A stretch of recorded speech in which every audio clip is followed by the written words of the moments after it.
Today's episode is going in the toilet because it sucks my dick. There's nothing entertaining to watch about this. It's just me sitting here talking shit. Talking shit.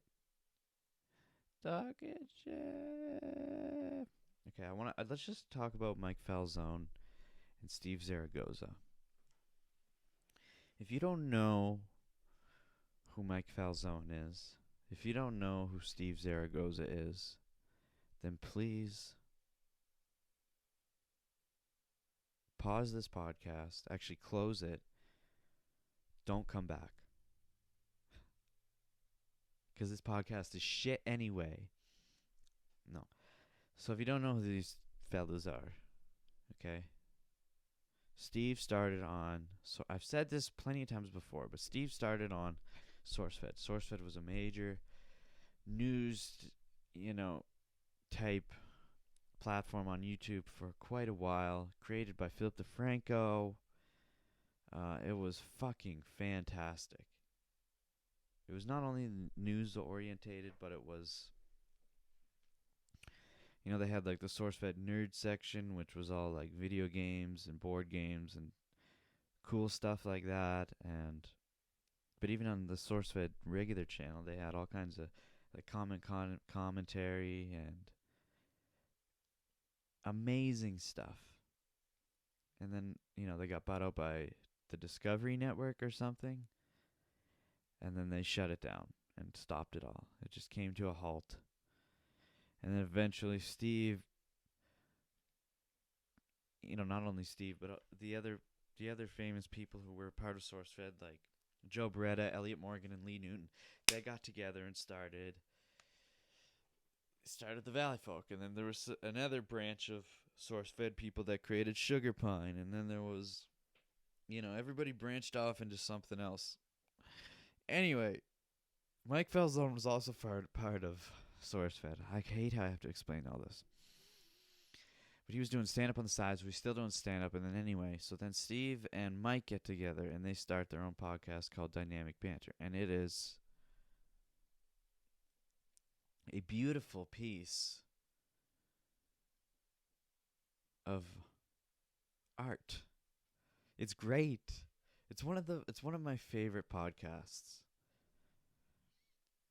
And it doesn't it's not like any other podcast out there. And I take a lot of influence from it. Because these two guys, Mike and Steve, they're just great friends. And the whole time, Joe Beretta said it best on the Valley Folk podcast when he said, Dynamic Banter is basically an amazing representation of yes and comedy, improv. That is a great way to describe it, because that's what it is. The whole time they're just like bantering on each other, but they're basically creating little improv scenes the whole time, unintentionally. Like whatever, and then that's, I guess it is intentionally, but it's just stream of consciousness. They talk about whatever the fuck, and then as soon as someone, creates a little scenario, they completely run with it and build from it. They build these crazy scenarios into something big and amazing. And it's so fun to just sit there and let your imagination run through what they have to say and how they say it. Now, this isn't a style that the majority of people will like. If you haven't heard of them and you go check out Dynamic Banter right now, you're going to say to yourself, this is garbage. I don't like this. Not everyone's going to say that, but I can see the majority of people not enjoying this, because it's not just that what I described it as. There's a lot of like loud noises, crazy, sound effects. Sometimes there's a lot of repetitive annoying sounds or whatever, but that's all just part of it. And once you accept that, it's so good. And it reminds me of a good friendship I have with a very good friend of mine who doesn't even live around here anymore. And whenever I see Mike Falzone and Steve Zaragoza, it completely relays exactly the friendship I have between myself and this other person. And so it's just, that's one of the main factors I watch Dynamic Banter.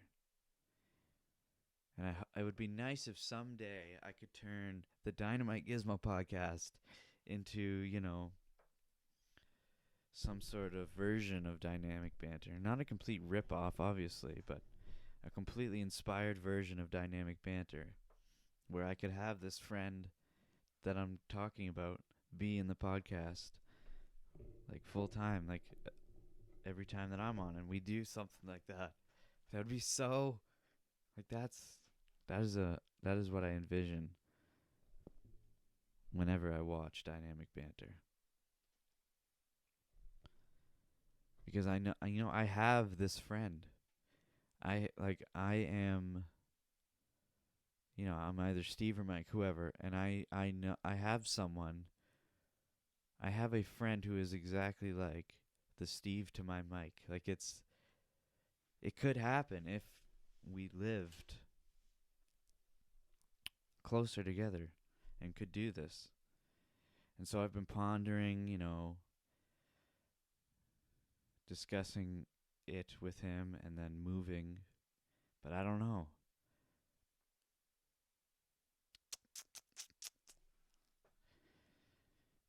It's one of those things, when you're the type of person like me or really anyone who lives in Hollywood, you really gotta bargain and you gotta take risks and you gotta go all in. So if I were to do this, now would be the time to do this. But I have to go all in, pack it all up and move, and just simply put all bets on the podcast. And you struggle and struggle until it works. Because the cool thing about it is, as long as you stick to it and keep improving it, eventually it's going to work, right? It always works out. The problem with people trying to pursue their dreams is that they give up on them. They give up because they can't support themselves anymore and they're like homeless or whatever. But that's part of it. Not saying everyone has to be homeless or whatever, but you have to go through that shit to come out on the other side alive and full of knowledge. But people give up when they get to that point, and then, they relay to their children that pursuing a dream is almost impossible and shouldn't be done because it's not worth it. It's not worth it having your dreams crushed. That's what they'll say. But, getting your dreams crushed is all part of it. You're going to get crushed over and over and over and over again. But that's how you make the dream happen. You learn from the crushing mistakes and failures. And you move, you take whatever information you gathered from that failure and you implement it into your next move.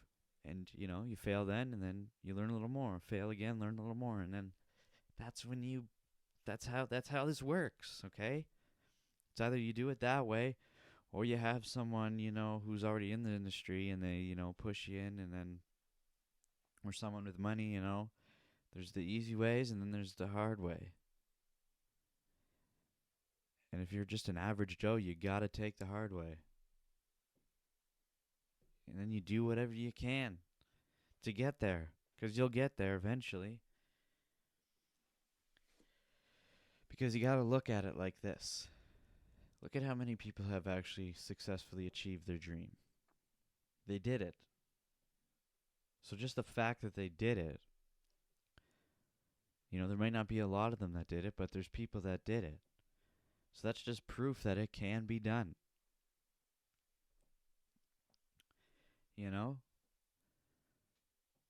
So as long as you know that it can be done, then that means you can do it. And it's going to be hard.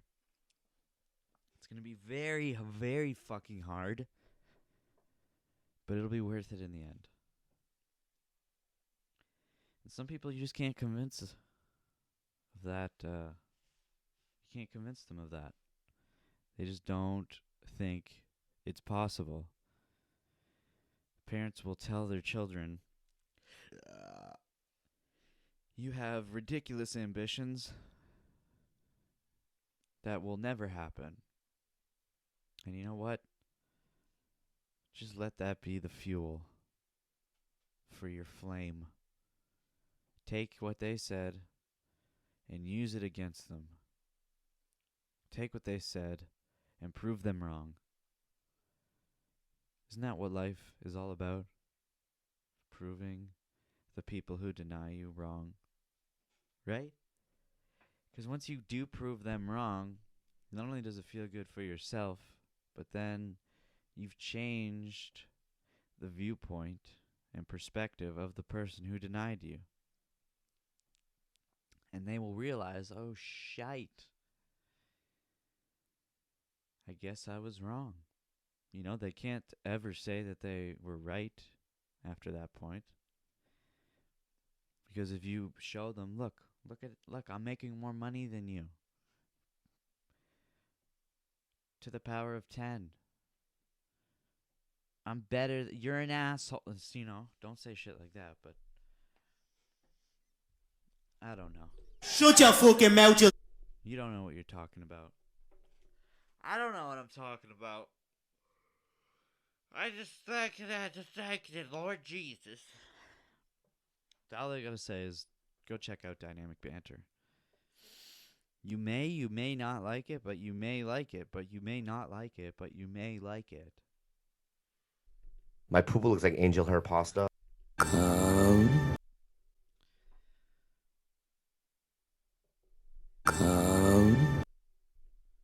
Come diddle-lum, biddle-lum, ba-da-bum. So why don't we do some Reddit?